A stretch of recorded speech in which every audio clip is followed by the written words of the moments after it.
Hello friends, welcome to science magnet. दोस्तों कैसे हैं आप लोग सभी? आई होप सभी अच्छे हैं, शानदार हैं, जानदार हैं। दोस्तों आज हम लोग शुरू करने जा रहे हैं हमारा पहला चैप्टर डाइजेस्टिव सिस्टम यानी पाचन तंत्र। डेली अपनी क्लास का टाइमिंग है सुबह 10 बजे, तैयार रहिए। तो चलिए दोस्तों सेशन को शुरू करते हैं हम लोग आज की क्लास। और मैं आप लोगों को बता दूं, इस क्लास की जो पीडीएफ होगी वो आप लोगों को Telegram channel science by Neeraj sir से मिल जाएगी क्लास के बाद में। दोस्तों आप लोगों के लिए ग्रुप डी वाले बच्चों के लिए बिल्कुल फ्री बैच लॉन्च किया है, तो आप लोगों को पूरी मेहनत करनी है। 9 बजे रीजनिंग क्लास, साइंस 10 बजे, जीके 9 बजे और रात्रि 10 बजे मैथ्स की क्लास। चलिए दोस्तों शुरू करते हैं डाइजेस्टिव सिस्टम यानी पाचन तंत्र। तो पहला क्वेश्चन ये आता है कि सर हम डाइजेस्टिव सिस्टम यानी पाचन तंत्र पढ़ने से पहले समझते हैं सिस्टम यानी तंत्र किसको बोलते हैं। तो चलिए पहले सिस्टम समझते हैं। देखिए दोस्तों, हमारी बॉडी में अलग अलग कार्य होते हैं, अलग अलग फंक्शंस होते हैं। क्या वो फंक्शन, वो कार्य क्या कोई एक ऑर्गन कर सकता है क्या? जैसे अगर मैं आपको बोलूं कि हमारी बॉडी में ब्लड का फ्लो करवाना है, रक्त प्रवाहित कराना है, तो इसमें कौन से अंग का योगदान रहता है? आप लोग बोलोगे कि सर हार्ट, यानी जो हमारा हृदय है ना, वो ब्लड को क्या करता है? पंप करता है, जिससे ब्लड हर जगह जाता है। लेकिन क्या केवल हार्ट से ही काम हो जाएगा? कि नहीं, आपको नलियां भी चाहिए, है ना, आपको ब्लड वेसल्स भी चाहिए जिनसे होके रक्त गुजरेगा। तो केवल हार्ट अकेला काम नहीं कर सकता ना, बिल्कुल नहीं कर सकता। तो दोस्तों हमारी बॉडी में अलग अलग फंक्शंस होते हैं, अलग अलग कार्य होते हैं। उस कार्य को करने के लिए बहुत सारे ऑर्गन, बहुत सारे अंग मिलकर एक साथ वो कार्य करते हैं। आगे बात समझ में? तो उस अंगों के समूह को हम लोग बोलते हैं सिस्टम यानी तंत्र। तो दोस्तों अगर मैं आप लोगों से बोलूं यानी सिस्टम यानी तंत्र क्या होता है, आप लोग बोलोगे कि सर ये अंगों का एक समूह है, ग्रुप ऑफ ऑर्गन है, और ये जो अंग मिलके क्या करते हैं? एक स्पेसिफिक कार्य करते हैं, एक विशिष्ट कार्य करते हैं। तो क्वेश्चन आता है कि क्या डाइजेस्टिव सिस्टम यानी पाचन तंत्र ये भी बहुत सारे ऑर्गन से मिलकर बना हुआ है क्या? दोस्तों बिल्कुल, ये भी बहुत सारे ऑर्गन से मिलकर बना होता है। आज बात करेंगे, इसमें पेट भी होता है, छोटी आंत भी होती है, बड़ी आंत भी। सर इस सिस्टम का भी कोई ना कोई फंक्शंस होगा, कोई ना कोई कार्य होगा। बिल्कुल। तो दोस्तों डाइजेस्टिव सिस्टम यानी पाचन तंत्र का कार्य क्या होता है? तो इसका कार्य होता है डाइजेशन कराना यानी पाचन कराना। अब क्वेश्चन ये आता है कि सर पाचन क्या होता है? आइए मैं आपको समझाता हूं। दोस्तों हमारी जो बॉडी है वो बहुत छोटी छोटी सेल यानी कोशिका से मिलकर बनी हुई है। क्या आप लोगों ने सुना है क्या ये कि सर हमारी बॉडी बहुत छोटी छोटी सेल्स यानी कोशिका से मिलकर बनी हुई है? दोस्तों हमारी बॉडी को एनर्जी की आवश्यकता होती है। इसका मतलब मैं बोल सकता हूं क्या इन सेल यानी इन कोशिका को एनर्जी की आवश्यकता होती है। दोस्तों एनर्जी मिलती किससे है? सर हम लोग जो भोजन लेते हैं उससे एनर्जी मिलती है। किससे मिलती है? जो एनर्जी जो मिलती है वो हम जो फूड लेते हैं, जो भोजन लेते हैं, उससे मिलती है। अब दोस्तों जैसे मान लीजिए आपने एक रोटी खाई, आपको पता है रोटी कितनी बड़ी होती है? बिल्कुल सर, बहुत बड़ी होती है। जबकि ये जो सेल होती है, कोशिका क्या होती है? बहुत छोटी होती है, आप लोग अपनी आंखों से भी नहीं देख सकते। यानी आपने जो भोजन खाया वो काफी कॉम्प्लेक्स है, काफी जटिल है। इसको क्या बहुत सरल पदार्थों में तोड़ना जरूरी है क्या, जिससे यह हमारी हर कोशिका तक पहुंच पाए? बताए। हां, इसी प्रक्रिया को बोलते हैं दोस्तों डाइजेशन यानी पाचन। तो दोस्तों डाइजेशन यानी पाचन क्या होता है? जो भी हम लोग भोजन लेते हैं ना, उसमें काफी कॉम्प्लेक्स, काफी जटिल पदार्थ होते हैं जो हमारे बॉडी उसको डायरेक्ट यूज नहीं कर सकती है। तो उनको सरल पदार्थों में, सिंपल सब्सटेंस में तोड़ना, इसी प्रक्रिया को बोलते हैं डाइजेशन यानी पाचन। तो डाइजेशन बेसिकली क्या है? जो जटिल खाद्य पदार्थ है, जो काफी कॉम्प्लेक्स फूड मटेरियल है, उसको सिंपल यानी सरल पदार्थों में तोड़ने की प्रक्रिया ही क्या कहलाती है? डाइजेशन यानी पाचन कहलाती है। दोस्तों आप लोग जो भोजन करते हो, क्या आप लोगों को पता है उसमें क्या क्या पाया जाता है? उसमें कार्बोहाइड्रेट भी पाया जाता है, उसमें प्रोटीन भी होता है, उसमें फैट यानी वसा भी होता है। तो अगर आप लोगों से एग्जाम में पूछा जाए कि आपने कार्बोहाइड्रेट वाला भोजन खाया, जब इसका डाइजेशन हो जाएगा, जब इसका पाचन हो जाएगा, तो आपको क्या मिलेगा? या अगर एग्जाम में पूछ लिया जाए आपने प्रोटीन वाला भोजन खाया, जब इसका पाचन हो जाएगा तो आपको क्या मिलेगा? तो आइए, तो जब हम लोग कार्बोहाइड्रेट खाते हैं, जब इसका डाइजेशन हो जाता है, जब इसका पाचन हो जाता है, तो इसका हम लोगों को क्या मिलता है? ग्लूकोज। यानी मैं बोल सकता हूं कार्बोहाइड्रेट का सिंपल फॉर्म क्या है, सरल रूप क्या है? ग्लूकोज है। बहुत बढ़िया।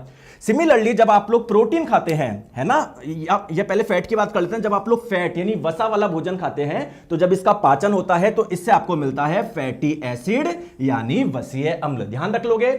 सिमिलरली दोस्तों जब आप लोग प्रोटीन खाते हो, तो जब इसका डाइजेशन होता है, इसका पाचन होता है, तो आप लोगों को क्या मिलता है? अमीनो एसिड मिलता है।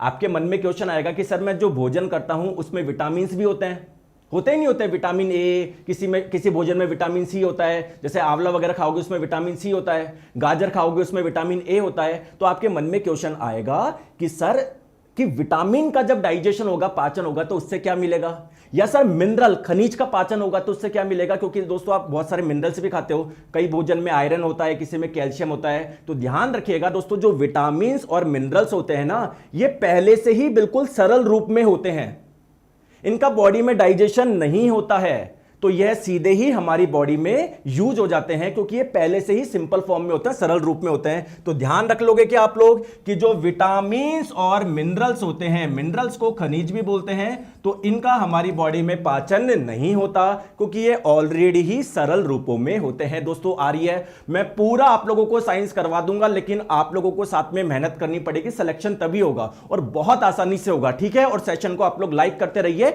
चलिए दोस्तों स्टार्ट करते हैं। अब देखो, अभी हमने जो पढ़ा, क्या इससे ये क्वेश्चंस कर सकते हैं क्या? अभी ग्रुप डी 2018 में आया था कि पाचन के बाद कार्बोहाइड्रेट किस में परिवर्तित हो जाता है। अरे सर अभी भी आपने पढ़ाया है, मैंने ध्यान से सुना है, तो मैं तो आराम से आंसर दूंगा। करेक्ट आंसर आप लोगों का ऑप्शन नंबर बी हो जाएगा। आगे बात समझ में। चलिए अब बात करते हैं कि सर जब हम लोग भोजन लेते हैं तो क्या क्या स्टेप्स होते हैं, सारे स्टेप्स बताओ कि सर हम लोग भोजन लेंगे तो क्या होगा। चलिए तो दोस्तों सबसे पहले आप लोग भोजन को माउथ में रखेंगे, मुंह में रखेंगे, बोलो हाँ या ना। तो सबसे पहला स्टेप होता है इंजेशन, जिसे हिंदी में अंतर्ग्रहण बोलते हैं। अंतर्ग्रहण का मतलब क्या है? भोजन को अंदर लेने की प्रक्रिया। अब दोस्तों जो भी आपने भोजन लिया वो काफी कॉम्प्लेक्स होता है, काफी जटिल होता है, तो इसको बहुत सरल पदार्थों में आप लोगों को तोड़ना है ना, बहुत छोटे छोटे पदार्थों में। इस प्रक्रिया को बोलते हैं डाइजेशन यानी पाचन। तो इंजेशन के बाद में होता है डाइजेशन यानी पाचन। अब दोस्तों पाचन हो गया, यानी आप लोगों को सरल पदार्थ मिल गए क्या? अब देखो यहां पर मैं एक छोटी सा डायग्राम बना रहा हूं, ध्यान से आप लोग देखो। सबसे पहले भोजन आप लोग कहां पर रखेंगे? सर माउथ में रखेंगे, मुंह में रखेंगे। फिर यहां से एक नली के माध्यम से आपका ये भोजन कहां पर चला जाता है? पेट में चला जाता है। पेट से दोस्तों यहां पर ऐसे कुंडलित ऐसे नली देख पा रहे हो, इसे बोलते हैं स्मॉल इंटेस्टाइन यानी छोटी आंत। तो जैसे जैसे भोजन नीचे आता रहता है, क्या इसका पाचन होता रहेगा? क्या होता रहेगा? क्या होता रहेगा? कि यहां पर आपको छोटे छोटे सरल पदार्थ मिल जाएंगे, यानी आप लोग बोलोगे कंप्लीट डाइजेशन हो जाएगा, पूर्ण पाचन हो जाएगा। तो दोस्तों अब पूर्ण पाचन हो गया, यानी हमारे काम की चीज मिल गई, तो ये हमारी ब्लड यहां से ब्लड में आ जाता है, ब्लड में एब्जॉर्ब हो जाता है, अवशोषित हो जाता है। यानी डाइजेशन का अगला स्टेप क्या है? एब्जॉर्प्शन यानी अवशोषण। अब दोस्तों आपने जो भी भोजन किया, क्या केवल सिर को जरूरत है क्या, या हाथ को भी आवश्यकता है भोजन की, पैर को भी आवश्यकता है, सबको आवश्यकता है ना? बिल्कुल। तो यहां से जो भोजन हमारे ब्लड में आया, दोस्तों ब्लड पूरी बॉडी में फ्लो करता है क्या? रक्त क्या पूरी बॉडी में फ्लो करता है क्या? बिल्कुल। तो रक्त के माध्यम से वो जो भोजन है, वो जो पोषक तत्व जो आपको मिले हैं, वो हमारी बॉडी में हर जगह चल जाएंगे। इस प्रक्रिया को बोलते हैं एसिमिलेशन यानी स्वांगीकरण। बोलो हाँ या ना। जी सर बिल्कुल समझ में आ गया। अब दोस्तों होता क्या है, अब ऐसा तो है नहीं जो भी हम लोगों ने भोजन किया था वो सारा का सारा पच गया। दोस्तों कुछ भोजन आप लोगों का अपचित रह जाता है, अनडाइजेस्टेड रह जाता है। तो सर उसके साथ में क्या होता है? तो यहां पर एक और आपकी ये छोटी आंत से कनेक्टेड होती है, ऐसी बड़ी आंत जिसको बोलते हैं। तो ये अनपचा भोजन यहां से होते हुए आपका बाहर निकल जाता है, मल के माध्यम से बाहर निकल जाता है। यानी स्वांगीकरण का नेक्स्ट स्टेप क्या है? जो भोजन आप लोगों का अवशोषित नहीं हुआ वो आपकी बॉडी से बाहर निकालना है ना, मल के रूप में। तो इसे आप लोग बोलते हैं इजेशन, हिंदी में मल त्याग। इसके लिए उत्सर्जन शब्द भी इस्तेमाल कर सकते हैं। आगे बात समझ में। लेकिन दोस्तों सही जो शब्द है बिल्कुल एग्जैक्ट वो क्या है? मल त्याग है। आगे बात समझ में। तो अगर मैं बोलूं अंतर्ग्रहण क्या है, तो आप लोग बता सकते हो अरे सर ये तो बच्चों वाली चीज है, भोजन ग्रहण करने की प्रक्रिया, प्रोसेस ऑफ इनटेकिंग फूड। ठीक है। डाइजेशन यानी पाचन क्या है? सर भोजन का सरल पदार्थों में तोड़ना। अवशोषण क्या है? जो भी सरल पदार्थ मिले उसका हमारी बॉडी में आना। ठीक है। और दोस्तों स्वांगीकरण क्या है? जो भी आप लोगों को पोषक तत्व मिले, जो भी भोजन हमारी बॉडी में आया उसको पूरी बॉडी में पहुंचाना, इस प्रक्रिया को एसिमिलेशन यानी स्वांगीकरण अभी भी मैंने बताया है। और इजेशन क्या किसको बोलोगे? जो अपचित भोजन है, जो आपकी बॉडी में पचा ही नहीं, तो उसको बाहर निकालना जरूरी है ना, तो वो आपके लार्ज इंटेस्टाइन बड़ी आंत से होता हुआ, जो बड़ी आंत का सबसे आखिरी पार्ट है ना, जो सबसे आखिरी पार्ट है, ध्यान रखिए ये वाला इसको बोलते हैं गुदा, एनस। तो यहां से आपका मल के रूप में वो अपचित भोजन बाहर निकल जाता है। दोस्तों देखते हैं ये क्वेश्चन कर पाते हो क्या? हर एक क्वेश्चन बनेगा यार अगर अच्छे से पढ़ोगे। चलो बताओ, अभी ग्रुप डी 2022 में पूछा गया है। तो सही आप लोगों को करेक्ट सीक्वेंस बताना है, सही स्टेप्स बताना है क्या क्या होता है। तो सबसे पहले हम लोग भोजन मुंह में लेते हैं, इंजेक्शन की प्रक्रिया होती है, अंतर्ग्रहण की होती है। तो यार ये ऑप्शन नंबर बी तो हटा ही दो, ए भी हटा दो, या तो सी होगा या डी होगा। तो दोस्तों जैसे ही आपने भोजन लिया, क्या डायरेक्टली एब्जॉर्ब हो जाएगा? क्या नहीं सर, पहले उसको सरल पदार्थों में तोड़ना पड़ेगा, पहले डाइजेशन होगा, पाचन होगा, उसके बाद में होगा सर अवशोषण, फिर उसके बाद में स्वांगीकरण, फिर लास्ट में जो बचा उसको बॉडी से बाहर निकालेंगे, इजेशन, मल त्याग की प्रक्रिया होगी। दोस्तों मजा आ रहा है क्या? बोलिए यस और नो। आ रहा है? बिल्कुल सर आ रहा है। तो अच्छे से आप लोग मेरी बात सुनते हुए चलिए दोस्तों, ये क्वेश्चन आप लोगों के 11 अक्टूबर वाली शिफ्ट में पूछा गया है। इनमें से कौन सा गलत कथन है वो आप लोगों को चुनना है, पहचानना है। बताओ बताओ, गलत कथन को चुनना है, ध्यान से समझो। दोस्तों निष्कासन को मलत्याग भी है ना, मलत्याग के लिए ये वर्ड भी कई बार इस्तेमाल कर देते हैं, निष्कासन यानी बाहर निकालना उसको। चलो बताओ। अच्छा दोस्तों, ऑप्शन नंबर डी में क्या बोला जा रहा है कि स्वांगीकरण और अवशोषण यानी एसिमिलेशन एंड एब्जॉर्प्शन क्या इंजेक्शन से पहले हो जाएंगे क्या? अरे आपने भोजन लिया ही नहीं, आपने अंतर्ग्रहण ही नहीं हुआ भोजन का, उससे पहले कैसे आप लोगों का ये होना शुरू हो जाएगा? तो ये बात गलत बोली गई है दोस्तों, हम लोग डी पे टिक करेंगे। बताओ बताओ, आगे बात समझ में? ठीक है, चलिए बहुत बढ़िया। अब आगे चले, ठीक है। तो हम लोग क्या पढ़ रहे हैं कमेंट करके बताएंगे सर। डाइजेस्टिव सिस्टम यानी पाचन तंत्र। तो मैंने अभी आपको बताया कोई भी तंत्र हो, हमारी बॉडी में अलग अलग तंत्र, अलग अलग सिस्टम पाए जाते हैं। सिस्टम किसको बोलते हैं? अंगों के समूह को। यानी जो डाइजेस्टिव सिस्टम पाचन तंत्र है, ये भी क्या बहुत सारे अंगों से मिलकर बना होगा क्या? और ये सारे अंग मिलकर क्या कर रहे हैं? भोजन का पाचन करा रहे हैं। तो सर कौन कौन से अंग मिलकर हमारा पाचन तंत्र बनाते हैं, इस पर एक नजर डालते हैं। देखो सबसे पहले भोजन को रखोगे माउथ में, तो माउथ भी क्या एक पाचन तंत्र का भाग हो गया क्या? बिल्कुल दोस्तों। इस मुंह से भोजन इस नली के माध्यम से नीचे आएगा, तो क्या ये नली भी भोजन के पाचन में कुछ महत्वपूर्ण योगदान निभाएगी क्या? बताओ। तो इस नली को बोलते हैं ग्रास नली, इंग्लिश में फूड पाइप भी बोलते हैं, अभी बात करेंगे। इसके बाद में दोस्तों जो भोजन जाएगा आपके स्टमक यानी आपके पेट में जाएगा, ठीक है सर। पेट के बाद में दोस्तों ये अंदर देख पा रहे हो, इसको बोलते हैं छोटी आंत, इसमें जाएगा। और फिर छोटी आंत के बाद में कहां पर जाएगा? इसमें ये जाएगा बड़ी आंत में। तो क्या ये जो भी मैंने नाम लिए अंगों के, क्या वह पाचन तंत्र का हिस्सा है क्या? डाइजेस्टिव सिस्टम का पार्ट है क्या? बिल्कुल सर। आगे बात समझ में? एक बच्चा बोल रहा सर बी चेक करो, चलो बी भी चेक कर लेते हैं। स्वांगीकरण अंतर्ग्रहण से पहले, लेकिन नहीं, हाँ ये भी गलत है यार, है ना। तो इसमें या तो टाइप बी भी गलत है, बी भी गलत है दोस्तों, बी भी गलत है, बी भी गलत है, डी भी गलत है ना। बी भी गलत है, डी भी गलत है, दोनों इसमें गलत है, या तो कुछ टाइपिंग मिस्टेक हो गई होगी। तो बी और डी दोनों ही आपके गलत है, बिल्कुल सही बोल रहे हैं बच्चे। चलो आ जाओ, है ना, आ जाओ। हम इसकी बात कर रहे थे। तो अगर मैं आपको बोलूं कि पाचन तंत्र किन अंगों से मिलकर बना हुआ है, आप लोग बोलोगे कि सर ये मुंह, ये नली, ये पेट, ये छोटी आंत, ये बड़ी आंत। लेकिन दोस्तों कुछ और भी अंग जो आपको यहां पर दिख नहीं रहे, लेकिन वो पाचन में महत्वपूर्ण भूमिका निभाता है। तो आइए दोस्तों बात करते हैं हमारे पूरे पाचन तंत्र की। चलिए आ जाओ। तो पूरे मानव पाचन तंत्र का स्ट्रक्चर समझते हैं, कौन कौन से अंग इसमें पाए जाते हैं। दोस्तों पाचन तंत्र जो है, डाइजेस्टिव सिस्टम, उसके दो भाग होते हैं, है ना। एक होता है एलिमेंट्री कैनाल यानी आहार नाल। सर आहार नाल किसको बोलते हैं? जहां जहां से भोजन होके गुजरता है। जैसे भोजन को सबसे पहले माउथ में रखोगे, मुंह में रखोगे, ठीक है। फिर भोजन आपका इस नली में आएगा, जिसे आप लोग ग्रास नली बोल रहे हैं, भोजन नली बोल रहे हैं, फूड पाइप बोल रहे हैं, ठीक है। फिर इसके बाद में स्टमक यानी पेट, फिर उसके बाद में ये अंदर वाली छोटी आंत स्मॉल इंटेस्टाइन, फिर यहां से जो अपचित भोजन है, फिर वो यहां से बड़ी आंत से आप लोगों का बाहर निकलता है। यानी अगर मैं बोलूं एलिमेंट्री कैनाल यानी आहार नाल क्या है, या आहार नाल का स्टार्टिंग पॉइंट क्या है, ये है। एंड पॉइंट क्या है, ये है। तो आहार नाल हम लोग उसको बोलते हैं वह नली जहां से होके भोजन गुजर रहा है। लेकिन दोस्तों इसके साथ में कोई और अंग भी है जो कि पाचन में महत्वपूर्ण भूमिका निभाते हैं। आपके मन में क्वेश्चन आएगा सर अगर भोजन यहीं से गुजर रहा है तो केवल इन वाले अंगों का ही तो योगदान रहेगा। नहीं दोस्तों, कुछ और अंग होते हैं जो अपने में से कुछ पदार्थ निकालते हैं। ऐसे अंग या बॉडी के ऐसे पार्ट जिनसे कोई पदार्थ जिनसे कोई पदार्थ निकलता है, कोई सब्सटेंस निकलता है, ऐसे अंगों को हम लोग बोलते हैं दोस्तों ग्लैंड यानी ग्रंथि।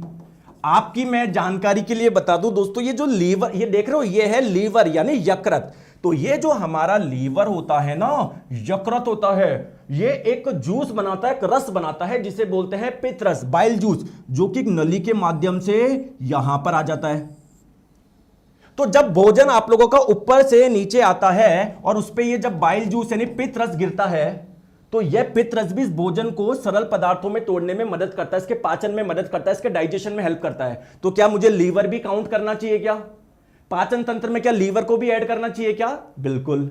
तो दोस्तों बहुत सारे अंग ऐसे हैं हमारी बॉडी के जिनसे कोई ना कोई पदार्थ निकलता है, कोई रस निकलता है जो कि भोजन के पाचन में मदद करते हैं, तो उनको भी हम लोग पाचन तंत्र में काउंट करेंगे। चलिए, तो दोस्तों हमारी बॉडी के ऐसे पार्ट जिनसे कोई पदार्थ निकलता है उसको बोलते हैं ग्लैंड यानी ग्रंथि। तो बहुत सारी ग्लैंड ऐसी है जो कि भोजन के पाचन में मदद करेगी, तो हम लोग ग्लैंड को भी देखेंगे। सबसे पहले आहार नाल का बात करते हैं। चलिए, आहार नाल का सबसे पहला पार्ट कौन सा है बताओ? तो सबसे पहला भाग है दोस्तों बकल कैविटी, मुख गुहा। बकल कैविटी को आप लोग सिंपल माउथ भी बोल सकते हैं, आप लोग क्या बोल सकते हैं, मुंह भी बोल सकते हैं। समझ में आ गई दोस्तों? इसके बाद में ये नली, इस नलिका का नाम है ईसोफेगस, और दोस्तों इसको हम लोग ग्रास नली भी बोलते हैं। ठीक है, इसको हम लोग इंग्लिश में फूड पाइप के नाम से भी जानते हैं। ठीक है दोस्तों, इसके बाद में ये आप लोग देख पा रहे हो स्टमक यानी पेट, जिसे आमाशय भी बोलेंगे, ये भी आपका आहार नाल का भाग है।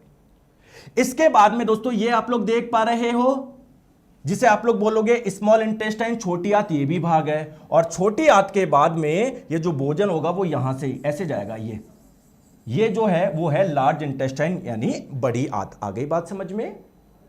आ गई बात समझ में? ठीक है, अब बात करते हैं सर कौन कौन सी ग्रंथियां हैं जो कुछ पदार्थ निकालेगी, जो भोजन के पाचन में मदद करेगी। ठीक है, सबसे पहले बात करते हैं दोस्तों हमारा माउथ होता है ना, माउथ। क्या हमारे माउथ में सलाइवा यानी लार बन रहा है क्या? दोस्तों लार एक पदार्थ ही तो है, तो अगर माउथ में कहीं से बन रहा है तो जरूर हमारे माउथ में कुछ ग्लैंड, कुछ ग्रंथि पाई जा रही है। दोस्तों इन ग्लैंड को बोलते हैं सलेवरी ग्लैंड यानी लार ग्रंथियां। और ये लार ग्रंथियों से जो लार बनता है, सलाइवा बनता है, ये भोजन के पाचन में क्या करता है, मदद करता है। तो देखिए दोस्तों कौन कौन सी ग्लैंड हम लोग काउंट करेंगे। एक तो ये वाली सलेवरी ग्लैंड, लार ग्रंथियां, क्योंकि ये भी भोजन के पाचन में मदद करती है।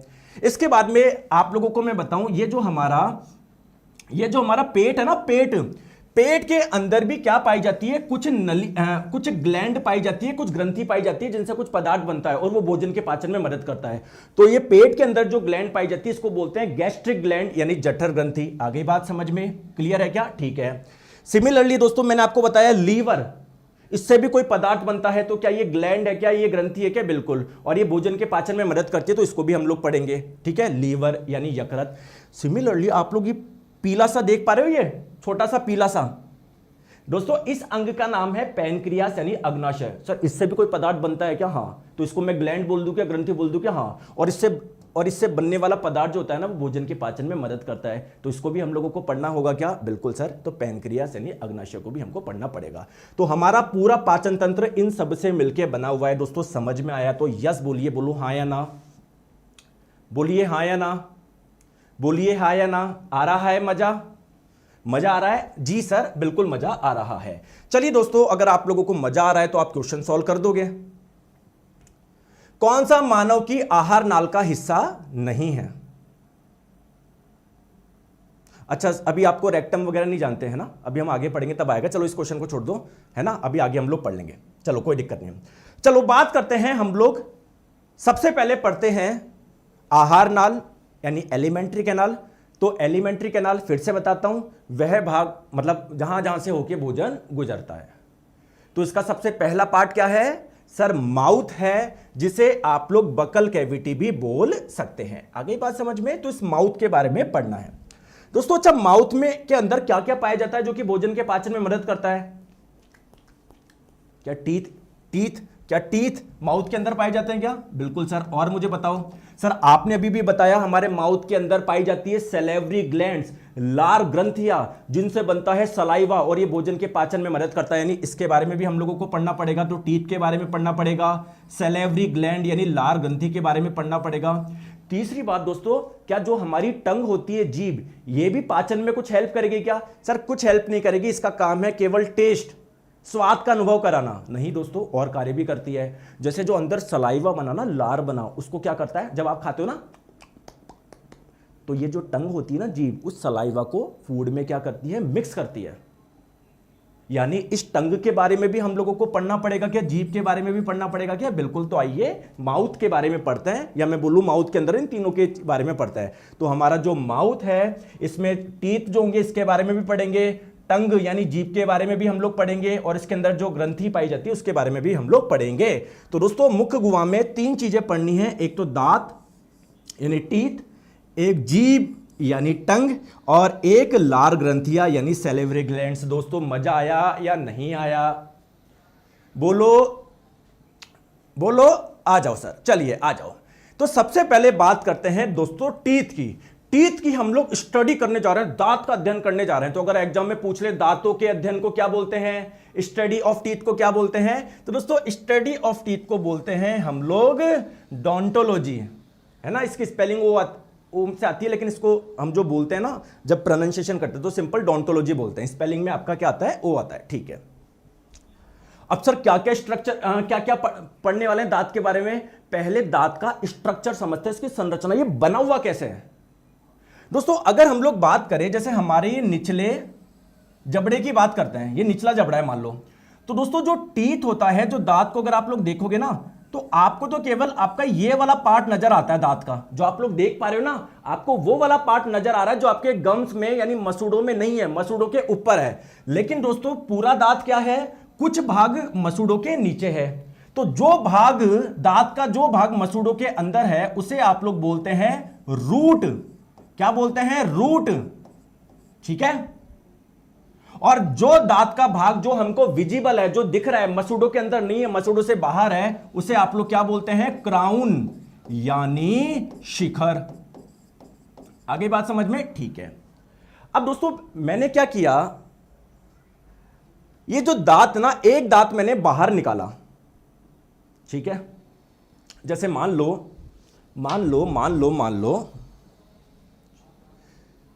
ये आपका दांत था, मान लो। अब मैं इस दांत को ऐसे काट रहा हूं, ऐसे काट रहा हूं, ऊपर से ऐसे काट रहा हूं। अगर मैं काटूंगा तभी तो समझ में आएगा दांत के अंदर क्या क्या पाया जाता है, बोलो हाँ है ना। अगर मैं इस दांत को काटूंगा तभी तो पता पड़ेगा। तो आइए दोस्तों, दांत को जब मैंने ऐसे काटा तो मुझे ऐसी फोटो नजर आई, और मेरा दिमाग खराब हो गया ये देख के हुए कि यार अंदर तो बहुत सारी चीजें दांत के अंदर। तो आइए इस बात को समझते हैं। आप यहां पर देख भी पा रहे हो, ये दांत का ये वाला जो पार्ट है ना, ये वाला जो पार्ट है वो मसूड़ों के ऊपर है, तो उसको हम लोग क्राउन यानी शिखर बोलते हैं। और जो बहुत सारा पार्ट इसका अंदर भी होता है, मसूड़ों के अंदर होता है, उसको हम लोग बोलते हैं रूट, है ना। आ जाओ, हमको जो काम की बात है वो पढ़नी है, समझो दोस्तों। दांत का सबसे जो भारी भाग है, देखो अगर आप लोगों से पूछा जाए दांत की सबसे आउटर लेयर, सबसे भारी परत, दोस्तों अगर दांत के सबसे भारी परत की बात करी जाए, इस भारी परत की बात करी जाए, तो इसे हम लोग बोलते हैं इनेमल। तो अगर आप लोगों से पूछा जाए हमारे टीथ यानी दांत की सबसे भारी परत बताओ, तो आपका आंसर क्या होगा, इनेमल होगा। दोस्तों ये बहुत हार्ड होता है, कठोर होता है। देखो ये जो देख पा रहे हो ना व्हाइट कलर का, ये आपका इनेमल ही है। तो ये जो अगर पूछा जाए कि दांत का जो सफेद रंग होता है, बेसिकली क्या है, ये सफेद पार्ट जो सबसे भारी वाला पार्ट है ना, ये इनेमल ही है। और दोस्तों ये बहुत ज्यादा क्या होता है, कठोर होता है, हार्ड होता है। हमारी बॉडी में जितने भी पार्ट पाए जाते हैं उनमें से सबसे कठोर पूछे, सबसे हार्डेस्ट पूछे, तो ये आपका इनेमल ही है। बहुत बढ़िया दोस्तों, इस इनेमल के अंदर एक और आपकी लेयर होती है, एक और परत होती है, या भाग जो भी आप लोग बोलना चाहे, ये वाला अभी आपको दिख नहीं रहा होगा तो इसलिए मैं ब्लू कलर से आपको कर रहा हूं। तो दोस्तों इसको, है ना, यानी आपका इनेमल के जस्ट नीचे वाली जो लेयर है उसे हम लोग बोलते हैं क्या, डेंटिन। क्या बोलते हैं, डेंटिन बोलते हैं। और दोस्तों इस डेंटिन के अंदर आप देखोगे काफी जगह आप लोगों को दिख रही होगी, काफी कैविटी दिख रही होगी। इस कैविटी को अगर ध्यान से देखो ना, पतली पतली वो दिख रही है आपको, ब्लड वेसल, रक्त वाहिका, जिनमें रक्त प्रवाहित हो रहा है। तो जो रक्त होता है ना, हम बोलते हैं ना रक्त हमारे सिर में भी जा रहा है, हाथ में भी जा रहा है, पैर में भी जा रहा है। दोस्तों दांतों के पास भी आ रहा है। सर दांतों के पास क्यों आ रहा है, कोई बताना चाहेगा? क्योंकि रक्त के माध्यम से ही पोषक तत्व हमारी बॉडी के हर पार्ट तक जाते हैं। तो क्या दांत को पोषक तत्व नहीं चाहिए क्या? दांतों को कैल्शियम नहीं चाहिए क्या? तो आपने जो भोजन किया उसमें कैल्शियम था, यह आपकी बॉडी में एब्जॉर्ब हुआ, अवशोषित हुआ। अब दोस्तों ब्लड जैसे जैसे ऊपर आएगा तो क्या दांत के पास में भी कैल्शियम जाएगा क्या? बिल्कुल सर, दांत के पास में भी कैल्शियम जाएगा। चलिए तो आ जाओ बात करते हैं। तो दोस्तों ध्यान रखना, हमारे दांत की ऊपरी सतह पर जो इनेमल प्रेजेंट है यह हमारे बॉडी का सबसे सख्त यानी सबसे कठोर भाग है। अगर आप लोगों से पूछा जाए ये इनेमल इतना कठोर है क्या, इसमें है क्या, ये किससे बना हुआ है, तो ये दो चीजों से मिलकर बना हुआ है। मैं लिख देता हूं, एक तो है आप लोगों का कैल्शियम कार्बोनेट, और दोस्तों एक होता है आप लोगों का कैल्शियम फॉस्फेट। अगर मैं आप लोगों से पूछूं दोनों में सबसे अधिक मात्रा में कौन पाया जाता है दोस्तों? Calcium phosphate. ये तो इस कैल्शियम फॉस्फेट के मुकाबले कैल्शियम कार्बोनेट तो बहुत कम होता है, तो अधिक मात्रा में कौन पाया जाता है? कैल्शियम फॉस्फेट पाया जाता है। क्लियर है? चलिए, ये दांतों के बारे में मैंने एक चीज बताई। दूसरी बात, अगर मैं पूछूं दांतों की संख्या कितनी होती है? अरे सर क्या क्वेश्चन पूछ लिया सर। अगर एक एडल्ट की बात करें, एक वयस्क की बात करें तो 32 होते हैं, और अगर एक 3 से 4 साल तक के बच्चे की बात करें, चाइल्ड की बात करें 3 से 4 साल तक के, तो उनके दांतों की संख्या कितनी होती है? 20 होती है। तो ये भी कोई बताने की चीज है क्या? तो 32 एडल्ट में और 20 किसमें? बच्चों में। चलिए दोस्तों इस क्वेश्चन को देखते हैं आप सोल्व कर पाते हो नहीं कर पाते। बताओ, दांत का एनिमल किससे बना होता है? अभी मैंने बताया था calcium carbonate plus calcium phosphate, ये दो पदार्थों से बना होता है। अगर आप ध्यान से देखोगे ऑप्शन में दोनों हैं, तो मैंने अभी अभी आपको बताया अधिक मात्रा में क्या पाया जाता है? Calcium phosphate. तो करेक्ट आंसर क्या हो जाएगा? Calcium phosphate. Option number D. बोलो हां या ना, बोलो हां या ना। और दोस्तों ये बात गलत है, मतलब बहुत कम बच्चे लाइव। आप बोलोगे सर 7000 है तो सही यार, आपको कंप्लीट थ्योरी करा रहा हूं मैं, तो भैया ये संख्या यार इसको 10,000 पहुंचाओ, ये आपका काम है। मैं अपनी साइड से पूरा आपको मेहनत कर रहा हूं, आप लोग यहां पर देख रहे हो। अगर आप भी सपोर्ट नहीं करोगे तो फिर कैसे काम चलेगा? आप मुझे बताओ। जैसे मैं आपको मोटिवेट करता हूं कि हाँ बच्चों पढ़ाई करो, तो यार आप भी तो मुझे एनर्जी दोगे कि हाँ गुरुजी हम आपके लिए ये कर देंगे, आपको ज़्यादा ज़्यादा शेयर करेंगे, ये वो तो आपको करना पड़ेगा ना। चलिए ठीक है, आ जाओ। तो टीथ के बारे में हमने अभी दो चीज बताई, एक चीज से संबंधित क्वेश्चन कर लिया। अब बात करते हैं दांतों की संख्या की। चलिए एडल्ट में भी हमने बात करी दोस्तों, 32 दांत होते हैं। दोस्तों ये मान लीजिए मैंने आपका मुंह यहां पर लगा दिया, क्या आगे के दांत और यहां वाले दांत बिल्कुल एक जैसे है क्या? नहीं सर, यहां वाले दांत तो थोड़े देखोगे नुकीले से हैं, जबकि पीछे वाले दांत इतने नुकीले नहीं हैं। बोलो हाँ या ना। यानी कहने का मतलब है दांत, सारे दांत एक जैसे नहीं है। तो इन दांतों के बारे में पढ़े बिल्कुल। तो अगर बात करी जाए एडल्ट में टोटल 32 टीथ होते हैं, तो दोस्तों इसमें ऊपरी जबड़े में कितने हो जाएंगे? 16, और निचली जबड़े में कितने हो जाएंगे? 16। तो क्या मैं पूरे 32 के बारे में पढ़ूं क्या? नहीं सर। क्या केवल मैं निचले जबड़े के बारे में बता दूं? क्योंकि जैसे दांत इधर होंगे वैसे के वैसे दांत आप लोगों के इधर होंगे। बोलो हां या ना। बिल्कुल। अब दोस्तों मैं इस 16 के बारे में भी क्यों पढ़ाऊं? इन 16 के बारे में भी नहीं पढ़ाऊंगा मैं। क्यों सर, गुस्सा हो क्या? अरे गुस्सा नहीं हूं दोस्तों, जैसे देखो मैं केवल इन 8 के बारे में आप लोगों को पढ़ाऊंगा, क्योंकि अगर ये 8 आपको समझ में आ गए तो ऐसे के ऐसे 8 आपके इधर होंगे। यानी सर हमको 16 समझ में आ गए और नीचे के 16 समझ में आ गए, तो ऊपर के 16 भी ऐसे कैसे? बोलो हाँ या ना। तो क्या केवल इन 8 दांतों के बारे में मैं आप लोगों को बता दूं क्या? बोलो हाँ या ना। बिल्कुल सर बता दो, बहुत बढ़िया। आ जाओ। तो चलिए दोस्तों इन 8 दांत में जो ये दो दांत हैं, ये 2 दांत, इनको बोलते हैं इंसिजर यानी कृतंक। ठीक है, तो ध्यान रखिए इन 8 दांतों में अगर मैं इंसिजर यानी कृतंक की संख्या की बात करी जाए कितना होगा दोस्तों? 2 होगा। दोस्तों इंसिजर यानी कृतंक के जस्ट पास वाला जो दांत है, उसे आप लोग बोलते हैं रदनक यानी कैनायन। तो इन 8 दांतों में कैनायन यानी रदनक कितना हो जाएगा? 1 हो जाएगा। मैंने सही लिखा है ना? बिल्कुल। अब दोस्तों इस कैनायन के जस्ट पास के जो 2 दांत है ना, उसे आप लोग बोलते हैं क्या? प्रीमोलर यानी अग्रचवर्णक। तो इनकी संख्या कितनी हो गई? 2 हो गई। बहुत बढ़िया। और दोस्तों जो आखिरी के 3 दांत होते हैं, आखिरी के 1 2 3, इनको बोलते हैं हम लोग मोलर यानी चवर्णक। इनकी संख्या कितनी हो गई? 3 हो गई। दोस्तों मेरा क्वेश्चन है, मैं पूछ लूं क्या? देखते हैं कितने लोग बता पाते हैं। मेरा क्वेश्चन ये है, एक एडल्ट में, एक वयस्क में के पूरे माउथ में कितने रत्नक दांत होते हैं, कितने कैनाइन टीथ होते हैं? कमेंट करके बताइए।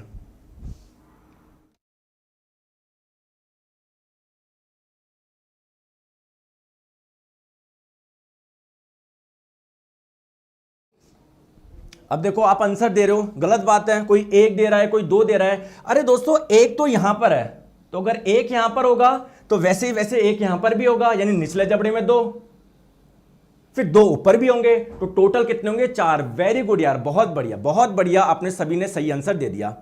अब दोस्तों क्या होता है, जैसे हम इन 8 दांतों के बारे में समझ रहे हैं, इन 8 दांतों में मैंने आपको बता दिया कौन से कितने दांत है। तो दोस्तों इनको एक विशेष प्रकार से लिखते हैं। जैसे देखो 2 इंसीजर है, 1 कैनाइन है, 2 प्रीमोलर है, 3 मोलर है, तो इसको 2123/2123 ऐसे लिखने का तरीका है ये। इसको बोलते हैं टीथ फॉर्मूला यानी दंत सूत्र। तो अगर एडल्ट यानी वयस्क के लिए पूछा जाए टीथ फॉर्मूला बताओ, तो आप लोग बोल देंगे 2123/2123। आ गई बात समझ में? बोलो हाँ या ना। चलिए दोस्तों बच्चे में भी बात कर ले क्या? सर बच्चे में भी बात कर लो, एक 3 से 4 साल तक के बच्चे की बात करो। दोस्तों इनमें मैंने आपको क्या बताया, कितने टीथ होते हैं? 20 होते हैं। इन टीथ को, इन दांतों को हम लोग मिल्क टीथ भी बोलते हैं, दूध के दांत भी बोलते हैं। क्यों बताओ? दोस्तों अगर मैं आपको बोलूं दूध से बना हुआ पनीर, इसको तोड़ना आसान है या कोई पत्थर को तोड़ना आसान है? दूध से बना हुआ पनीर तोड़ना आसान है या पत्थर को तोड़ना आसान है? अरे सर पनीर को तो मैं ऐसे कर दूंगा, सब्जी बना दूंगा सर 1 सेकंड में। क्या बात कर दी आपने तोड़ने की? जब तोड़वा ही रहा तो सब्जी वब्जी मंगाओ सर, पार्टी वार्टी करेंगे, हम सिलेक्शन लेने वाले। तो दोस्तों ये वाले दांत टूटते हैं। टूटते हैं का मतलब क्या है? आपने देखा होगा कोई 9-10 साल का बच्चा बोला मम्मी मेरा दांत गिर गया, टूट गया, तो मम्मी बोलती बेटा कोई बात नहीं, टूटते हैं। तो ये जो 3 से 4 साल तक के जो बच्चे में जो 20 दांत आते हैं ना, वो टूटते हैं और फिर वापस आते हैं। और जब कोई बड़े में, जब उसके जो 12 दांत एक्स्ट्रा आ रहे हैं ना, वो टूटते नहीं है भाई साहब, वो एक ही बार आता है, गलती से निकाल लिया ना किसी ने, वापस नहीं आएगा। ये तो टूट जाता है तो वापस आ जाएगा। आ गई बात समझ में? चलिए इसकी बात अभी चर्चा और करेंगे, आ जाओ। तो अब हम लोग बच्चे की दांत की बात कर रहे हैं। टोटल 20 दांत होते हैं। तो दोस्तों निचले जबड़े में कितने होंगे? 10 होंगे। ऊपरी जबड़े में 10। मैं पूरे 20 क्यों बताऊं? केवल ये 10 बता दूं, ये समझ में आ जाएगा, तो ऊपर के भी समझ में आ जाएगा। अब ये 10 भी क्यों समझाऊं? दोस्तों क्या मैं केवल ये 5 समझा दूं क्या? क्योंकि ये 5 समझ में आ जाएंगे तो ये 5 भी आ जाएंगे। तो आ जाइए, इन 5 में जो स्टार्टिंग के जो 2 दांत होते हैं उसे बोलते हैं इंसीजर यानी कृतंक। तो बच्चों में कृतंक कितने होते हैं बताओ? 2। बात करी जाए दोस्तों, इसके जस्ट पास में एक टीथ होता है जिसका नाम है कैनायन यानी रत्नक। कितने होते हैं सर? 1। दोस्तों बच्चों में इसके, जैसे हमारे बच्चों में प्रीमोलर यानी अग्रचवर्णक नहीं होते हैं। तो अगर पूछा जाए बच्चों में अग्रचवर्णक कितने होते हैं? 0। तो आप बोलोगे फिर सर अग्रचवर्णक नहीं है तो फिर ये कौन से है? ये आपके चवर्णक है, मोलर है। तो मोलर की संख्या एडल्ट में 3 होती है, मतलब जब बड़ा होगा जब एक एक्स्ट्रा आएगा। यहां पर बच्चों में केवल 2 ही रहते हैं ना, तो मोलर की संख्या कितनी हो जाएगी? 2। चवर्णक की संख्या 2। अब अगर मैं इनको एक सेट करना चाहूं तो कैसे होगा? जैसे वहां पर तो 2123 बन रहा था, यहां पर क्या बनेगा? 2102 बनेगा। तो अगर बच्चों के लिए टीथ फॉर्मूला यानी दंत सूत्र आप लोगों से पूछा जाए तो 2102/2102। देखते हैं यार ये क्वेश्चन कर पाते हो क्या आप? बताओ, देखते हैं कर पाते हैं क्या? बताओ कर पाते हैं क्या? देखिए आपको बोला जा रहा है मुंह में, मतलब इंसीजर यानी आप लोगों से कौन से टीथ पूछ रहे हैं? इंसीजर यानी कृतंक। कृंतक नहीं होगा, कृंतक नहीं होगा, कृतंक कृतंक कृतंक। तो याद है मैंने आपको बताया था कि निचले जबड़े में इन 8 दांतों की बात करी थी, तो इसमें स्टार्टिंग के जो 2 दांत थे वो क्या थे? इंसीजर यानी कृतंक। तो 2 कृतंक इधर तो 2 ही इधर, 4, और नीचे 4 तो ऊपर भी 4, टोटल 8 आएगी, 4 नहीं आएगी दोस्तों। 4 जो आंसर दे रहे हो वो गलत है, एक बार देखिए आप, है ना क्या गलती कर रहे हो आप? ठीक है, चलिए अब एक बात करते हैं, विशेष बात दोस्तों। जैसे अभी हमारे 32 दांत है, बात करी जाए कौन सा दांत सबसे बाद में आता है? दोस्तों जैसे निचले जबड़े का ये सबसे जो आखिरी वाला दांत है, इसको क्या बोलोगे? अरे यहां पर 3 मोलर होते हैं ना, 3 चवर्णक होते हैं, 1 2 3। तो जो सबसे आखिरी वाला है थर्ड मोलर, तृतीय चवर्णक, इसे ही हम लोग विजडम टीथ यानी अकल दांत या अकल दाढ़ के नाम से जानते हैं। क्यों सर? क्योंकि दोस्तों ये सबसे आखिरी में आता है। हमको बुद्धि कब मिलती है, हमारे अकल कब आती है? बहुत बाद में, जब ठोकर खा लेते हैं। जैसे भाई आज आपकी उम्र आप बता सकते हो क्या कमेंट में?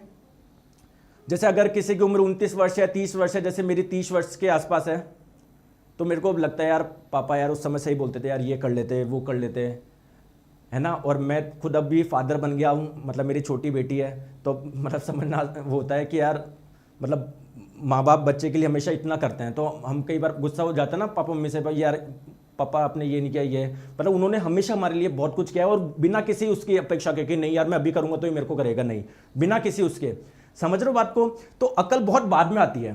तो ये वाला दांत सबसे बाद में आता है, तो इसीलिए इसको बोल दिया, इसको अकल दांत बोल दो, अकल दांत बोल दो। हालांकि कोई साइंटिफिक कॉन्सेप्ट नहीं है कि भैया इसके दांत आने से हमारे अकल आ जाएगी। अकल तो भैया जीवन भर नहीं आएगी, पता नहीं मरते दम तक पता नहीं कब आएगी हमको अकल। ठीक है, इतनी गलतियां करते रहते हैं हम लोग। आ जाओ, तो ये वाला जो दांत होता है ना, कौन सा वाला दांत? सबसे आखिरी वाला दांत, इसको विजडम टीथ बोलते हैं, अकल दांत बोलते हैं। अगर मैं पूछूं अकल दांत की कुल संख्या कितनी है? एक इधर निचले जबड़े में इधर, और एक इधर, 2 तो निचले जबड़े में हो गई और 2 ही आपके ऊपर हो जाएगी। तो कुल संख्या कितनी हो जाएगी विजडम टीथ अकल दांत की? बोलते नहीं हो यार, 4 हो जाएगी। ठीक है, चलिए। तो दोस्तों ये वाले जो दांत होते हैं 18 साल की उम्र के बाद निकलते हैं, मतलब सबसे लास्ट में निकलते हैं। आगे बात समझ में? ठीक है। अगर मैं आप लोगों से बोलूं इनकी संख्या बताओ, इनकी संख्या 4। आइए मैं आपको बताता हूं। देखो ये सबसे आखिरी वाला दांत इधर, फिर एक इधर, एक इधर, एक इधर। कई बार क्या होता है लोगों की टेढ़ी आ जाती है, मेरे भी टेढ़ी, मतलब बाय बर्थ होता है। ऐसा नहीं है कि सर मैंने कुछ कर लिया, सर मैंने बचपन में पढ़ाई नहीं करी थी इसलिए मेरा दांत टेढ़ा हो गया, ऐसा कुछ भी नहीं है। तो ये कई बार दांत टेढ़ा हो जाता है, तो ये टक्कर मार मार के पास वाले को भी हिला देता है। फिर डॉक्टर कई बार ये बोलते हैं कि यार ये दांत निकलवा लो, कोई काम का नहीं है। और किसी का निकला हुआ भी होगा, मुझे पता है, क्लास में बताना, क्लास में कमेंट किया उनमें। ठीक है, आ जाओ। चलिए अब दोस्तों एक चीज मुझे बताओ, आपके ये बहुत समय बाद आए, मान लेते हैं 18 साल में आए आपके, 12 साल की उम्र में आपके पास में दांत नहीं था, तो क्या आप लोग जिंदा नहीं रह पा रहे थे क्या? जीवित नहीं थे क्या? क्या अगर ये वाला दांत जब तक नहीं आया था तो क्या हम लोग जिंदा नहीं थे क्या? हमारा बॉडी काम नहीं कर रही थी क्या? कर रही थी ना। तो हमारी बॉडी के कई अंग ऐसे होते हैं जो अगर नहीं भी हो तो बॉडी में कोई प्रभाव नहीं पड़ेगा। ऐसे अंगों को बोलते हैं अवशेषी अंग, वेस्टिजियल ऑर्गन। तो क्या मैं इसको एक वेस्टिजियल ऑर्गन बोल सकता हूं क्या? एक अवशेषी अंग बोल सकता हूं क्या? बोलो हाँ या ना। यार पानी मंगाया था, पानी नहीं आया यार।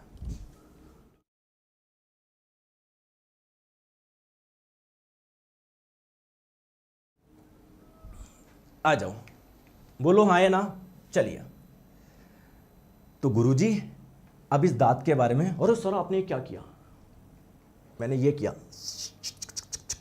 अब देखो, इधर देखो दोस्तों, एक बार आप मुझे खुद बताओ, आपके आगे के जो दांत हैं काफी थोड़े शार्प है, पीछे के दांत उतने शार्प नहीं है, यानी सभी दांत अलग अलग टाइप के होते हैं ना। और वो 4 प्रकार के टोटल दांत मैंने बताया, कृतंक, इंसिजर, रत्नक यानी कैनायन, फिर अग्र चवर्णक यानी प्रीमोलर, चवर्णक यानी मोलर। ठीक है, तो सबसे पहले हम लोग बात करते हैं दोस्तों इंसिजर यानी कृतंक। बताओ कुल संख्या कितनी है? 2 इधर थे, 2 इधर थे, यानी निचले जबड़े में 4, ऊपर भी 4, कुल संख्या 8। ध्यान रखो दोस्तों, ये वाले जो दांत होते हैं ना, जब हंसते हो तो कौन से दांत देखते हैं? सर सर डिस्काउंट कर दो। हाँ सर, सबसे आगे वाले दांत है ना, ये देखो, ये आपका जैसा निचला जबड़ा है, इसमें 2 इंसिजर ये रहे, सिमिलरली 2 आपके इधर होंगे, ऊपर वाले भी। तो ये सबसे सामने दिखते हैं, तो हंसते हैं ना सबसे पहले, ये सर वो कर दो। तो इंसिजर यानी कृतंक को स्माइलिंग टीथ भी बोलते हैं। क्या बोलते हैं? स्माइलिंग टीथ भी बोलते हैं। ठीक है दोस्तों, इनका काम क्या होता है? जैसे मान लीजिए आप एप्पल खा रहे हो, तो एप्पल को काटोगे, आगे से तो काटोगे, ऐसे थोड़ी पीछे डाल दो दाढ़ में, पीछे लो भाई ऐसे अंदर डाल दोगे, नहीं, आगे से काटोगे। तो दोस्तों इनका वर्क क्या है? Cutting of food. कटिंग का मतलब समझ गए होंगे, आई होप आप लोग, है ना। ठीक है, जैसे कभी ब्रेड वगैरह खाया, अच्छा आगे से उसको कट करेंगे ना आप लोग। ठीक है, चलिए नेक्स्ट बात करते हैं दोस्तों कैनायन यानी रत्नक। एक यहां पर होता है, अभी बताया था ना मैंने आपको। चलो इधर वापस डायग्राम बनाता हूं। जैसे ये निचले जबड़े में जो टोटल 8 दांत होते हैं, इसमें 2 तो इंसीजर हो गए, इसके पास में एक दांत होता है जिसको बोलते हैं कैनाइन, काफी शार्प होता है, काफी पॉइंटी होता है। तो एक इधर एक इधर एक इधर एक इधर, कुल संख्या 4। तो दोस्तों ये काफी पॉइंटी होता है, काफी नुकीला होता है। इसका काम होता है टीयरिंग, यानी चीर फाड़ करना। आप कभी कोई मार्केट से दूध लेकर आए, कोई छाछ लेकर आए, तो कैसे उसको फाड़ते कैसे हो? आगे से ऐसे यहां से करते ना, यहां से इस जगह से, क्यों? क्योंकि ये वाला जो दांत है ना आपका, वो काफी नुकीला है। दोस्तों जो शेर वगैरह होते हैं जब वो शिकार करते हैं तो मांस को फाड़ने के लिए वो अपने इसी दांत का इस्तेमाल करते हैं। आगे ये बात समझ में ठीक है। नेक्स्ट बात करते हैं प्रीमोलर यानी अग्रचवर्णक, 2 इधर 2 इधर 2 इधर, टोटल 8 हो गए इसके, ठीक है। तो इनका काम होता है ग्राइंडिंग, मतलब जैसे काजू वगैरह बादाम वगैरह कुछ खा रहे हो आप, है ना। हालांकि अपन सभी मध्यम वर्ग के परिवार से, तो भाई पता नहीं, मतलब ऐसा इतना वो नहीं होता, कभी मिल गया कभी, है ना, तो यहीं से चबाओगे कुछ भी आप चबाने वाली चीज होगी। तो ग्राइंडिंग, पीसना। और जो सबसे आखिरी वाले जो दांत है ना, उसका काम क्या होता है मोलर का? उसका और पीसना, और महीन करना, और पीसना। बोलो हाँ या ना? बिल्कुल सर, आ गया। चले आगे, आगे चले दोस्तों।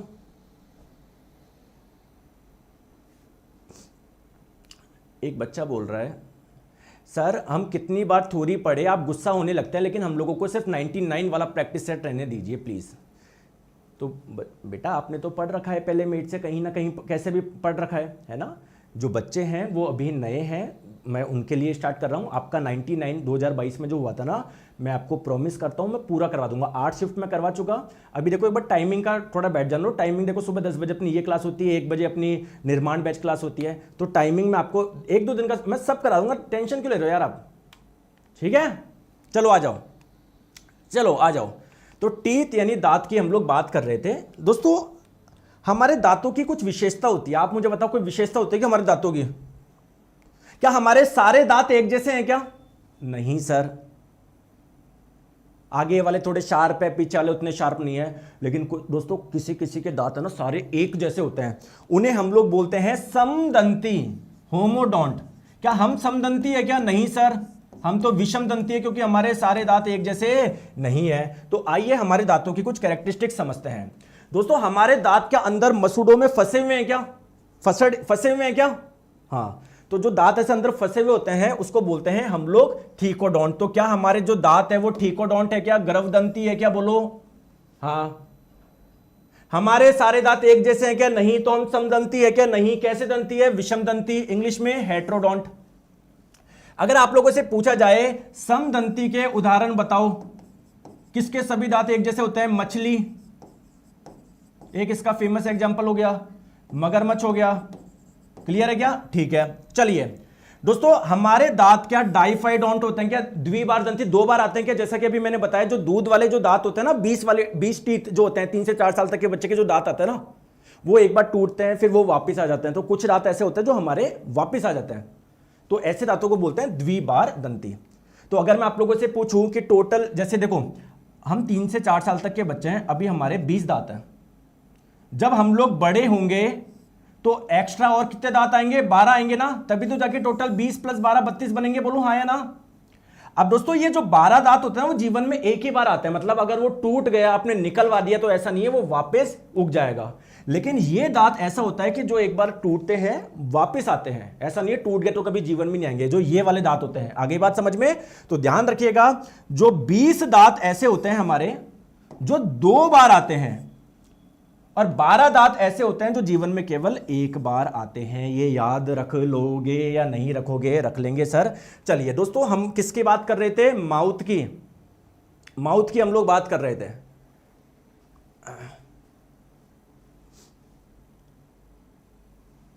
पानी पी लिया जाए।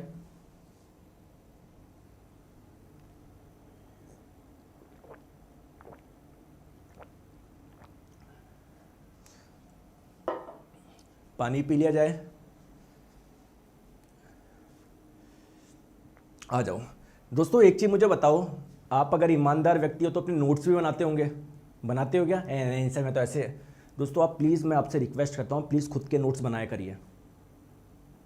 प्लीज आप खुद के नोट्स आप लिखोगे ना, जैसे मैं समझा रहा हूं क्लास के बाद में थोड़ा लिख लेना, अगर अभी अच्छे से नहीं लिख पा रहे तो बाद में लिख लेना, लेकिन नोट्स आप खुद के बनाया करो। जब आप नोट्स बनाते हो ना तो यकीन मानो आपका वो सब्जेक्ट उतना स्ट्रांग होगा। केवल मैं साइंस की बात नहीं कर रहा, किसी के भी सब्जेक्ट की, आप हिस्ट्री भी पढ़ रहे हो तो एक बार नोट्स बनाओ, ऐसे नहीं कहीं से कुछ मिला प्रिंट आउट करा के, कुछ भी खुद के बनाया करो। जब टीचर आपको पढ़ा रहा है, समझ के बात को, बहुत आपका सब्जेक्ट बहुत ज़्यादा स्ट्रांग हो जाएगा। मैं तो अपने निर्माण पेड़ बच्चों को भी ये बोलता हूँ, भाई खुद को बनाओ, मैं देता हूँ उनको, लेकिन भाई खुद के बनाओ आप, ठीक है। आ जाओ बात करते हैं दोस्तों टंग। देखो माउथ में क्या क्या होता है, दांत होते हैं, जीभ होते हैं, सलेवरी ग्लैंड्स। दांत की बात कर ली, अब बात करते हैं दोस्तों जीभ की। दोस्तों ये जो जीभ है ना, ये बेसिकली मसल्स की, मांसपेशियों की बनी हुई है। हमारा हार्ट भी मसल्स मांसपेशियों का बना हुआ है, ये भी पूरी मसल्स मांसपेशियों की बनी हुई है। तो दोस्तों ध्यान रखिएगा, ये एक मस्कुलर ऑर्गन है, एक पेशी अंग है। मस्कुलर ऑर्गन किसको बोलते हैं, जो मसल्स का बना होता है। क्या हमारा हाथ मस्कुलर ऑर्गन है क्या? नहीं सर, इसमें तो हड्डी भी है, ठीक है। दूसरी बात, आपके मन में क्वेश्चन आएगा कि सर ये जो हमारी जीभ है, सर ये पीछे कहां से कनेक्टेड है? भाई कहीं से तो कनेक्टेड होगी ना, वरना कोई आएगा भाई एक काम कर, ऐसे कर, आ ले गया है ऐसे करते रह जाएगा। तो यार जीभ को कहीं पर कनेक्ट होना पड़ेगा ना। तो दोस्तों यहां पर हमारे एक हड्डी होती है, हम कंकाल तंत्र में पढ़ेंगे इस हड्डी के बारे में, नाम आप लोग ध्यान रखें, हायोड हड्डी। कौन सी? हायोड। इसी बोन से आपकी ये मसल आपकी ये जो टंग होती है, जीभ होती है, वो क्या होती है? कनेक्ट होती है, पहली बात, ठीक है, हायोड बोन। दूसरी महत्वपूर्ण बात, अगर आप लोगों से जीभ की लंबाई पूछे तो एक एवरेज लेंथ की बात करी जाए तो लगभग 10 सेंटीमीटर इसकी लंबाई होती है। सर जीभ का मुख्य काम क्या है? मुख्य काम यह है कि जो आपने भोजन कर रहे हो, इसमें सलाइवा यानी लार मिलाना बहुत जरूरी है, क्योंकि लार ही जाके क्या करेगा? भोजन को थोड़ा पचाने में हेल्प करेगा। तो ये क्या करता है? जीभ क्या करती है? भोजन में सलाइवा यानी लार मिक्स करती है। वेरी गुड यार, बहुत बढ़िया। तो चलिए अब बात करते हैं सर टंग का और क्या काम होता है? टेस्ट यानी स्वाद का अनुभव। तो गुरुजी टेस्ट के बारे में बताऊं, हमारे जो टंग के अलग अलग पार्ट होते हैं जिनसे अलग अलग स्वाद का अनुभव होता है। किसी भाग से मीठे स्वाद का अनुभव होता है, किसी भाग से कसैले भाग का स्वाद का अनुभव होता है, किसी से नमकीन का अनुभव होता है। तो आइए बात करते हैं टेस्ट एरियाज की। सबसे पहले बात करते हैं दोस्तों, ये वाला पार्ट आप लोग देख पा रहे हो, ये वाला पार्ट आपको दिख रहा है क्या? एक बार कमेंट करके बोलिए यस, ये दिख रहा है आपको। दोस्तों इस वाले भाग से कौन से स्वाद का अनुभव होता है? कसैले स्वाद का, उमामी। अब लोग आप बोलेंगे सर कसैला स्वाद होता क्या है? दोस्तों कभी आपने सुना होगा टमाटर वगैरह, मतलब जो 5-7 दिन हो गए बिल्कुल कड़वे हो जाते हैं, वो बिल्कुल ऐसे समझ लो कसैला स्वाद आता है उसका, ठीक है, ठीक है। दोस्तों अगर बात करें हमारे जीभ के इस वाले पार्ट की, इसकी और इसकी, मतलब साइड वाले, साइड टिप्स की, ठीक है, तो इनसे खट्टे स्वाद का अनुभव होता है। चलिए नेक्स्ट बात करते हैं दोस्तों, ये जो आगे वाला जो भाग है ना, आगे वाला जो भाग होता है, उससे स्वीट यानी मीठे स्वाद का अनुभव होता है। अगर हम लोग बात करें सबसे पीछे वाला जो होता है ना, ये वाला पार्ट, इससे बिटर यानी कड़वे स्वाद का अनुभव होता है। और अगर बात करें दोस्तों ये वाला पार्ट हो गया, ये वाला पार्ट हो गया, है ना, और इनसे आप लोगों का नमकीन यानी सॉल्टी पार्ट का, सॉल्टी टेस्ट का अनुभव आप लोगों का होता है। यहां तक चीजें क्लियर है? क्लियर है? तो माउथ में 3 चीजें होती है, टीथ के बारे में पढ़ लिया, टंग के बारे में पढ़ लिया। अब मेन चीज क्या है माउथ के अंदर, और तीसरी महत्वपूर्ण चीज क्या है? जल्दी से बताओ कमेंट करके। सलेवरी ग्लैंड्स, लार ग्रंथियां, उनके बारे में हम लोगों को पढ़ना है। तो दोस्तों जो हमारा माउथ होता है ना, इसी में ही लार ग्रंथियां पाई जाती है, सलेवरी ग्लैंड पाई जाती है, इनके बारे में हमको पढ़ना है। एक बार फिर से बता दूं दोस्तों, ग्लैंड यानी ग्रंथि क्या होता है? सर हमारी बॉडी के ऐसे पार्ट जिनसे कोई ना कोई पदार्थ बनता है ना, कोई ना कोई रस बनता है या कुछ और, समझ लो आगे बात समझ में। तो बॉडी के ऐसे पार्ट को हम लोग बोलते हैं ग्लैंड यानी ग्रंथि। तो हमारे माउथ में भी कुछ पाया जाता है जिनसे सलाइवा यानी रस, ये लार बन रहा है, तो उनको भी क्या मैं ग्लैंड बोलूं क्या? बिल्कुल। अब हमारे माउथ में जिन ग्लैंड से सलाइवा बन रहा है उसको सलेवरी ग्लैंड यानी लार ग्रंथि बोलते हैं। दोस्तों ये 3 प्रकार की होती है, कोई मोटी होती है साइज में, कोई छोटी होती है, ठीक है। आ जाओ तो बात करेंगे उन सलेवरी ग्लैंड्स यानी लार ग्रंथियों के बारे में। दोस्तों हमारे 3 प्रकार की होती है। एक होती है दोस्तों पैरोटिड, और जिसे आप लोग हिंदी में कर्णमूल भी बोलते हैं, ठीक है। क्यों? क्योंकि कान के पास में पाई जाती है, एक इधर पाई जाती है और एक इधर पाई जाती है, ठीक है। दोस्तों एक होती है आप लोगों की सबलिंगुअल ग्लैंड, 3 प्रकार की होती है ये, कोई छोटी कोई बड़ी, ठीक है, तीनों से ही सलाइवा बनेगा, तीनों से ही लार बनेगा। एक होती है आप लोगों की सबलिंगुअल और एक होती है आप लोगों की सबमैंडिबुलर। चलिए, तो सर पहली चीज मुझे बताइए, क्वेश्चन एग्जाम में क्या क्या पूछा जा सकता है। आप लोगों से यह पूछा जा सकता है कि लार ग्रंथियां कितने प्रकार की होती है, आप बोलोगे 3 प्रकार की होती है। आप लोगों से अगर पूछा जाए कि इन तीनों में सबसे बड़ी कौन सी है, यह पूछा जाता है, तो इन तीनों में सबसे बड़ी कौन सी है, पैरोटिड है, कर्णमूल है। सर लिखवा दूं क्या, बिल्कुल लिखवा दूं। दोस्तों एक चीज और ध्यान रखना, एक पैरोटिड ग्लैंड यहां पर पाई जाती है, एक यहां पर पाई जाती है। अगर मैं पूछूं कर्णमूल यानी पैरोटिड इस वाली ग्लैंड की संख्या कितनी है, तो क्या बोलोगे, सर 2 होती है। आइए जो भी चीज मैं आपको बता रहा हूं वो सारी चीजें लिखवाता हूं। एक तो कहां पर, कान के पास में पाई जाती है, ठीक है सर, कान के पास में पाई जाती है, नियर द ईयर्स। इनकी संख्या कितनी होती है, एक इधर एक इधर, तो सर ये संख्या में 2 होती है। जो 3 प्रकार की पाई जाती है, एक ये एक ये एक ये, इनमें से सबसे साइज में अगर बात करी जाए तो यह सबसे बड़ी है। क्या ये बात आपको समझ में आ गई, ठीक है। दूसरी बात करते हैं, अगर पूछा जाए इन तीनों में सबसे छोटी कौन सी है, तो सबलिंगुअल सबसे छोटी है, स्मॉलेस्ट है, सबसे छोटी है। इसकी अगर जैसे ये वाली तो कान के पास में पाई जा रही थी, अगर इस वाली की लोकेशन पूछी जाए तो टंग होती है ना उसके नीचे नीचे की साइड पाई जाती है, तो बिलो दी टंग, जीभ के नीचे की साइड करो, है ना, नीचे एंड पीछे। आ गई बात समझ में, ठीक है। और दोस्तों अगर आप लोग बात करी जाए कि ये कहां पर पाई जाती है, जो हमारा निचला जबड़ा होता है ना, लोअर जो, उसके आप लोगों के नीचे पाई जाती है। क्लियर है। अब दोस्तों एक इंटरेस्टिंग फैक्ट बताऊं क्या, अच्छा मुझे बताओ इन तीनों में सबसे बड़ी कौन सी है, ये है। एग्जाम में पूछ लिया जाए सबसे ज्यादा सलाइवा यानी लार किससे बनता है, आप लोग बोलोगे जो साइज में बड़ी है, जो साइज में बड़ी है वो ही ज्यादा लार बनाएगा। नहीं, ऐसा नहीं है दोस्तों, इसका साइज बड़ा है लेकिन जितना सलाइवा निकालना चाहिए था उतना नहीं निकाल पा रहा।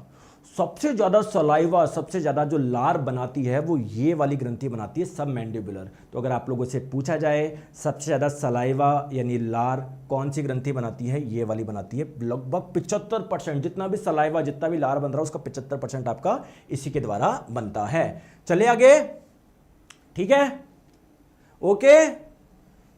चलो अब दोस्तों ध्यान आपके मन में, अब सलाइवा मतलब 10 मिनट की क्लास हो रहा है, ध्यान से समझो। अब सलाइवा यानी लार के बारे में सर क्वेश्चन क्या क्या पूछा जा सकता है। पहली चीज ये है दोस्तों, हमारे कोई भी पदार्थ हो सबका एक पीएच वैल्यू होता है, पीएच मान होता है। उस पीएच मान से पता पड़ता है कौन अम्लीय है, कौन क्षारीय है, कौन एसिडिक है, कौन बेसिक है। जिसका पीएच 7 होता है वो उदासीन होता है, न्यूट्रल होता है, ना अम्लीय ना क्षारीय। जिसका 7 से कम होता है वो अम्लीय होता है, एसिडिक होता है। जिसका 7 से ज्यादा वो बेसिक यानी क्षारीय होता है। तो अगर मैं आपसे पूछा जाए सलाइवा की पीएच वैल्यू कितनी होती है दोस्तों, इसका पीएच मान होता है 6.2 से 7.6, है ना, वेरी करता रहता है। ठीक है, आप क्या ले रहे हो भोजन में, बॉडी में, तो इस प्रकार से ना एक एवरेज अगर रेंज बात करें तो 6.2 से 7.6। अगर बात करी जाए कि दोस्तों इस सलाइवा, ये जो लार होता है ना, इस लार में पाया क्या क्या जाता है। ठीक है, आप बोल रहे हो सर ये भोजन के पाचन में मदद करता है, तो सलाइवा में यानी लार में ऐसा क्या क्या पाया जाता है। दोस्तों जो सलाइवा होता है, लार जो होता है, इसका मैक्सिमम पार्ट क्या है, पानी है, वाटर है। लेकिन जो महत्वपूर्ण चीज है जो कि भोजन के पाचन में मदद करेगी दोस्तों, वो क्या है, इस सलाइवा में कुछ एंजाइम्स भी पाए जाते हैं। अब आप लोग बोलोगे कि सर ये एंजाइम्स होते क्या हैं, सर समझाइए। आइए अभी आप सरल शब्दों में आपको मैं बताऊं, एंजाइम क्या होते हैं, हमारी बॉडी में बनने वाले ऐसे पदार्थ जो कि भोजन के पाचन में क्या करते हैं, मदद करते हैं, भोजन के पाचन की प्रक्रिया को काफी तेज कर देते हैं। तो इस लार में कुछ एंजाइम्स पाए जाते हैं, यानी ये पाचन में हेल्प करेंगे। सर भोजन में तो बहुत सारी चीजें लेती है, कार्बोहाइड्रेट, प्रोटीन, फैट, तो ये किसका पाचन करवाएंगे, अभी हम लोग बात करेंगे, आप लोग निश्चिंत रहिए। चलिए आ जाओ। तो सलाइवा यानी लार की हम लोग बात कर रहे थे, इसकी पीएच मैंने आप लोगों को बता दी 6.2 से 7.6 के आसपास आई है। इसमें दोस्तों कौन से एंजाइम्स पाए जाते हैं इसकी बात करते हैं। दोस्तों सबसे महत्वपूर्ण इसमें पाया जाता है एक एंजाइम जिसका नाम है एमाइलेज। क्या नाम है, एमाइलेज। दोस्तों ये जो एंजाइम होता है ना, वो जब मैं आपको आगे बताऊंगा कहीं और भी पाया जाता है तो इसको एक विशेष नाम दे दे क्या? ठीक है, तो सर इस वाले एंजाइम को नाम दे दो लार एमाइलेज, सेलेवरी एमाइलेज। सर मैं अब भी कंफ्यूज हो रहा हूं, आप बोल रहे हो एमाइलेज कहीं, ये एंजाइम कहीं और भी पाया जाता है, तो सर ये जो लार में ये जो एमाइलेज नाम का एंजाइम पाया जाता है, सर इसका एक नाम और दे दो। चलिए दोस्तों इसको एक नाम और दे देते हैं, इसका अन्य नाम जो होता है वो क्या होता है? टाइलिन होता है। अभी मैंने क्या बताया, एंजाइम क्या करते हैं? भोजन के पाचन में मदद करते हैं, तो क्या ये भी पाचन में कुछ हेल्प करेगा क्या? बिल्कुल सर करेगा। अब कौन सा? देखिए दोस्तों जो हम लोग भोजन लेते हैं क्या उसमें कार्बोहाइड्रेट होती है क्या? हाँ, कार्बोहाइड्रेट अलग अलग प्रकार की होती है, आपने सुना होगा स्टार्च। अरे जैसे विटामिन भी अलग अलग प्रकार के नहीं होते क्या? Vitamin A, vitamin C, vitamin D. Minerals अलग अलग प्रकार के नहीं होते क्या? कैल्शियम हो गया, आयरन हो गया, बोलो। सिमिलरली कार्बोहाइड्रेट भी अलग अलग प्रकार के होते हैं। तो एक कार्बोहाइड्रेट है जो कि पाया जाता है अनाज में, सब्जियों में। तो आप अनाज वगैरह खाते हो ना, रोटी सब्जी वगैरह खाते हो नहीं खाते? तो उसमें एक पाया जाता है कार्बोहाइड्रेट जिसका नाम है स्टार्च। क्या? स्टार्च। दोस्तों ध्यान रखिएगा, एनसीईआरटी में इसकी हिंदी जो लिखी हुई है वो क्या लिखा हुआ है? मंड या मांड लिखा हुआ है। ठीक है, ठीक है। तो दोस्तों ये स्टार्च क्या है? काफी जटिल है, बहुत छोटे छोटे पार्ट से मिलकर बना हुआ है, मतलब कॉम्प्लिकेटेड है। हमारा काम क्या है? हमारा काम क्या है? इसको सरल पदार्थों में तोड़ना, इसको सरल पदार्थों में तोड़ना। तो दोस्तों स्टार्च जो होता है इसको तोड़ने में, इसके पाचन में इस वाले एंजाइम का महत्वपूर्ण योगदान है। कौन से वाले एंजाइम का योगदान है गुरुजी? टाइलिन का। तो ये क्या करता है कि जो ये स्टार्च है इसको सरल पदार्थों में तोड़ने की कोशिश करता है। अगर आपका ये बिल्कुल सरल पदार्थों में टूट गया तो इनको बोलते हैं ग्लूकोज। ग्लूकोज यानी स्टार्च का जब कंप्लीट डाइजेशन हो जाएगा, पूर्ण पाचन हो जाएगा, आपको क्या मिलेगा? ग्लूकोज मिलेगा। लेकिन टाइलिन एंजाइम में इतनी काबिलियत नहीं होती कि ये इसको पूरी तरीके से तोड़ दे। तो ये क्या कर देता है? केवल दो दो के जोड़े बना देता है, इतना तोड़ देता है ये दो दो के जोड़े। यार ये भी तो काफी आसान काम कर दिया। फिर बाद में ये दो दो के जोड़े ना इसको और अलग कर देंगे। तो ये जो आपके दो दो के जोड़े बन रहे हैं इसे हम लोग बोलते हैं माल्टोज। क्या बोलते हैं? माल्टोज बोलते हैं। क्या बोलते हैं गुरुजी? माल्टोज बोलते हैं। तो अगर एग्जाम में पूछा जाए टाइलिन एंजाइम क्या करता है? स्टार्च का डाइजेशन करता है, पाचन करता है। स्टार्च को किस में तोड़ देता है? माल्टोज में तोड़ देता है।